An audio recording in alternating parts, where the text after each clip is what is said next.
dívat se pravdě do očí. Město pracovitosti, vzdělanosti, humoru i občanské hrdosti. A právě proto je důležité, že si připomínáme 15. březen 1939, den, kdy se naše země ocitla pod nacistickou okupací. Den, který nebyl jen politickým zvratem na mapě Evropy, ale začátkem systematického ponížení, násilí a zločinů, které zasáhly 100 000 lidských životů. Nejsme tu proto, abychom otvírali staré rány pro samotnou bolest. Jsme tu proto, abychom nestratili paměť, protože paměť není luxus. Paměť je obrana a město bez paměti je snadno ovladatelné strachem, lží, pohodlnou výmluvou, že to nějak dopadne. 15. březen 1939 byl okamžikem, kdy se ukázalo, jak rychle se může zhroutit jistota. Jak rychle se může změnit jazyk ulic, tón úřadů, pravidla školy, práce i sousedství. Okupace nepřišla jen s uniformami a rozkazy. Přišla s novým řádem, který měl jednu hlavní ambici. Rozdělit lidi na ty hodné a nehodné. Na ty, kteří mají právo žít důstojně, a na ty, jejíž důstojnost a bohužel i životy měly být vymazány. A právě v tom je jedna z nejdůležitějších lekcí. Zlo často nezačíná výstřelem. Začíná slovem. Začíná tím, že se někomu přestane říkat jménem a začne se o něm mluvit jako o problému. Začíná tím, že se z člověka udělá číslo, kategorie, hrozba. A pak už je jen krok k tomu, aby se z něj udělal cíl. A vemte si, jak se poslední roky mluví o nás. Jako o dezolátech, švábech, agentech. A já nevím, co všechno. Jak o nás média pohrdavě psala. Ale zpět k březnovým událostem roku 1939. Brno tehdy nebylo jen nějaké město. Bylo to velké, živé centrum Moravy. Průmyslové, univerzitní, kulturní. Okupace zasáhla Brno tvrdě. Nejen v symbolické rovině, ale v každodennosti. V práci, ve školách, v rodinách. Lidé byli vyhazováni, sledováni a zatýkáni. Někteří byli nuceni mlčet, jiní byli nuceni mluvit. A někteří byli nuceni zmizet. A s tím přišla i další věc, o které se někdy mluví méně.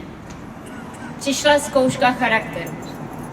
Zkouška, která se neodehrává jen na bojišti, ale v kanceláři, v obchodě, na chodbě domů.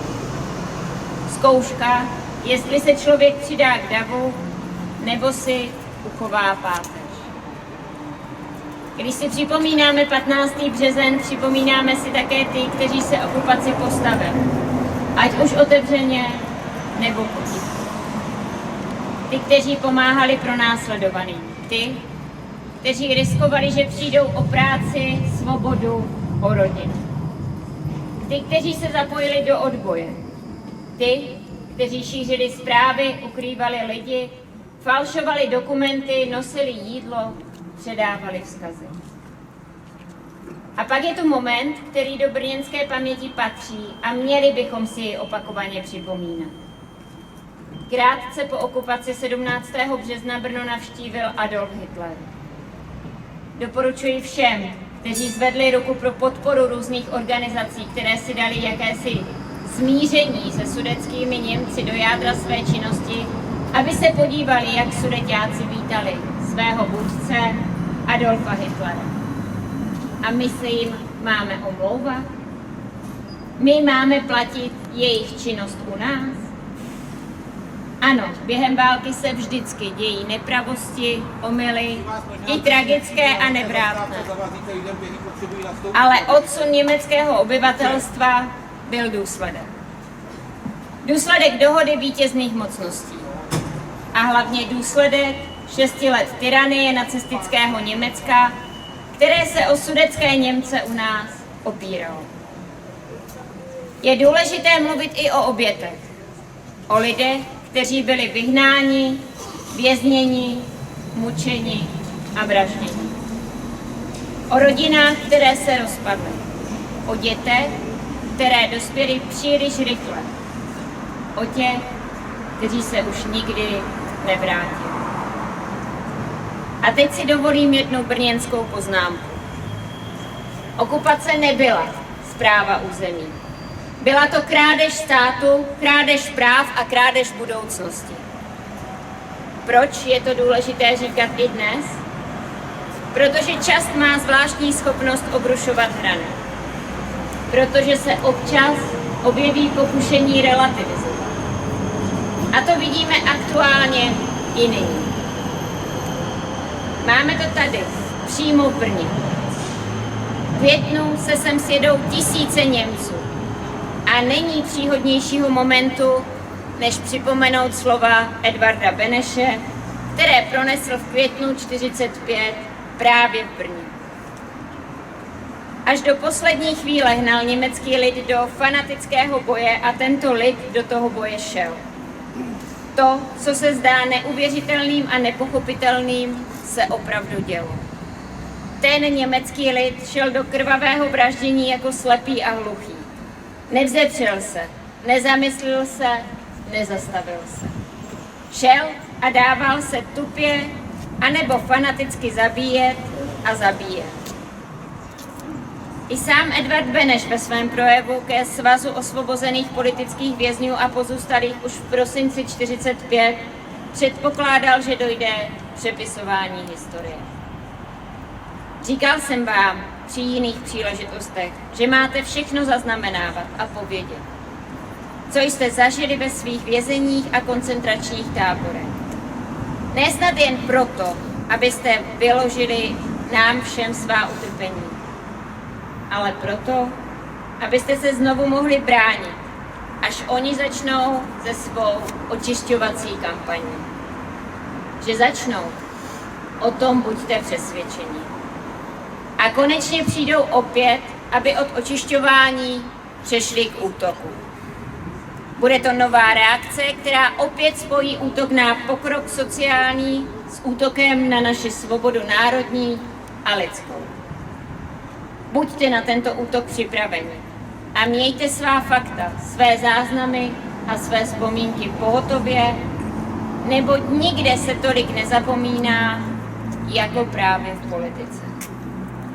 A proto bude zase nutno podržet všem našim odpůrcům z let 38 až 45 před očima, co svět v jejich rukou zažil. Osvětimi, v Dachau, v Mauthausenu, v Ravensbrücku a v řadě jiných německých mučíren. Opakuji vám, na tuto válku se nesmí zapomenout. My Češi a Slováci máme na to plné právo. Dámy a pánové, když si připomínáme okupaci, připomínáme si i to, že dějiny nejsou jen o velkých jménech a velkých datech. Jsou o rozhodnutích obyčejných lidí. O tom, jestli se někdo zastane souseda. O tom, jestli učitel ve třídě dovolí ponižování. O tom, jestli úředník podepíše nespravedlnost, protože takové jsou předpisy. A také o tom, jestli někdo využije chvíle moci k tomu, aby si vyřídil účty. Totalita totiž nestojí jen na vůdci. Stojí i na těch, kteří ji ochotně dělají drobnou práci. A proto je naše dnešní setkání zároveň závazkem. Závazkem, že budeme chránit důstojnost člověka. Že budeme stát na straně práva, ne na straně mainstreamu. Ne na straně zájmů přepisovačů dějin, ne na straně sudeťáků. A ještě jeden závazek si tady dnes dejme. Že budeme mluvit o obětech jménem. že je nenecháme zmizet v anonymitě, protože anonymita je druhá smrt. A paměť je forma spravedlnosti, kterou můžeme poskytnout i těm, kteří už se sami bránit nemohou. Uctíme dnes památku všech, kteří okupaci nepřežili. Všech, kteří trpěli, všech, kteří se postavili zlu. A vezměme si z jejich příběhů něco praktického do vlastního života. Odvahu říct ne. Odvahu nenechat se ukolébat tím, že to není naše věc. A odvahu říct ne plánovanému sjezdu Sudeťáků i dalších, které bez pochyby v duchu slov Edvarda Beneše zcela jistě v budoucnu budou následovat. Sudeťáci prostě v Brně ani nikde jinde neprojdou.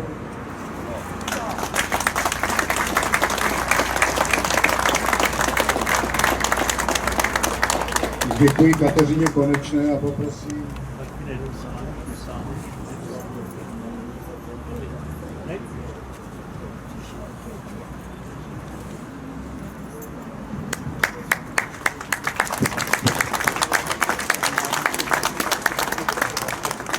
Teď je prostor pro vás, můžete položit.